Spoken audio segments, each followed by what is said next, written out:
Merci de nous rejoindre sur Africa 24. Au sommaire de ce journal, la République démocratique du Congo est toujours dans l'attente de la formation du gouvernement de cohésion nationale annoncé par le président Joseph Kabila. Une partie de l'opposition a déjà fait savoir qu'elle n'y participerait pas. Lors des concertations nationales en République démocratique du Congo ont-elles permis d'apaiser les crises sociopolitiques et économiques? En tout cas, les analystes restent sceptiques. Du côté des partis de l'opposition, les avis divergent sur la portée réelle de ces concertations nationales. Ceux n'ayant pas participé estiment que les concertations nationales n'ont pas répondu aux attentes immédiates de la population congolaise, notamment sur les défis sécuritaires et économiques. Alors va-t-on vers un gouvernement de cohésion? Pas si sûr selon ce membre de l'opposition. Mais quel gouvernement? Ça c'est juste pour distraire l'opinion nationale et internationale. Regardez par exemple les discours de M. Kabila qui était un discours flou. C'était juste pour annoncer son gouvernement de cohésion nationale, que nous ne sommes pas d'ailleurs à partie peu reprenante. Nous exigeons à ce que l'accord cadre d'Addis Abeba soit respecté et après nous irons au dialogue national inclusif à grand format où nous allons aborder toutes les questions qui fâchent. Le 23 octobre dernier, le président Joseph Kabila a appelé au dialogue et a annoncé devant les deux chambres du Parlement la mise en place d'un gouvernement de large ouverture. Mais ce nouvel appel ne semble toujours pas convaincre pour l'instant l'opposition. Sa principale exigence, l'intervention d'un facilitateur international pour parler de tout ce qui divise les Congolais depuis les résultats de la dernière élection présidentielle.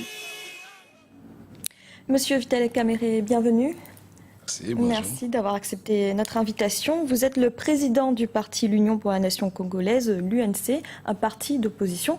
Est-ce que vous faites partie de ces partis d'opposition qui refusent d'entrer dans le gouvernement de cohésion nationale? Nous n'avons pas participé aux concertations nationales. Vous les avez boycottées, effectivement? On ne les a pas boycottées parce qu'elles ne servaient à rien du tout dès lors que l'ordonnance qui le convoquait était inconstitutionnelle et que cette ordonnance avait ignoré les instruments internationaux, que sont l'accord cadre d'Addis Abeba et la résolution 2098. Nous avions dit bien avant même les concertations que pour l'opposition, il n'était pas question de participer à un quelconque gouvernement d'union nationale ou de cohésion nationale ou d'ouverture, puisque je vois que les concepts changent selon le tempérament de la majorité au pouvoir. Donc nous n'allons pas y participer. Mais ce ne serait pas un moyen de faire entendre votre voix, justement?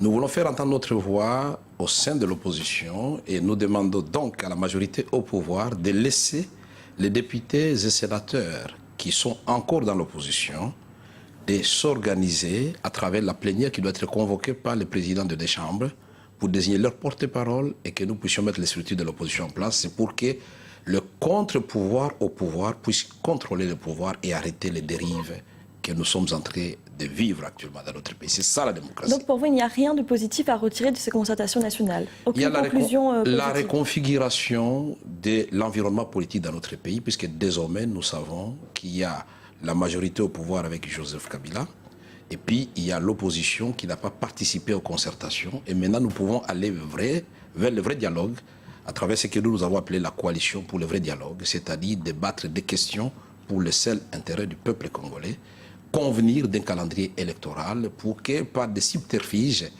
que Kabila ne joue pas aux prolongations parce que son mandat prend fin le 19 décembre 2016 à minuit. Il ne faut pas qu'il y ait de vide juridique, il ne faut pas qu'on prolonge comme on l'a déjà fait avec le Sénat et les assemblées provinciales qui sont sans mandat.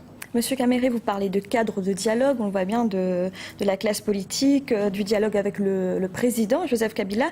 Mais en ce moment, ce qui se passe, ce climat de guerre qu'il y a dans l'Est du pays, est-ce que la cohésion nationale n'est pas un impératif, justement, au-delà des disputes et des divergences politiciennes? L'union sacrée est obligatoire et c'est pourquoi d'abord je voudrais féliciter nos vaillants soldats au front, leur avancée, effectivement. Leur avancée de victoire, et cela démontre que quand nos militaires sont bien encadrés, quand leurs soldes ne sont pas détournés, et quand ils ont tout ce qu'il faut, ils sont capables de ce que le peuple attend d'eux. Félicitations, vaillants soldats, et nous demandons au gouvernement de continuer à donner des moyens pour qu'ils amènent ce front jusqu'au bout. Donc vous soutenez le gouvernement, en tout cas dans ce qui se passe dans leur offensive face aux rebelles du M23?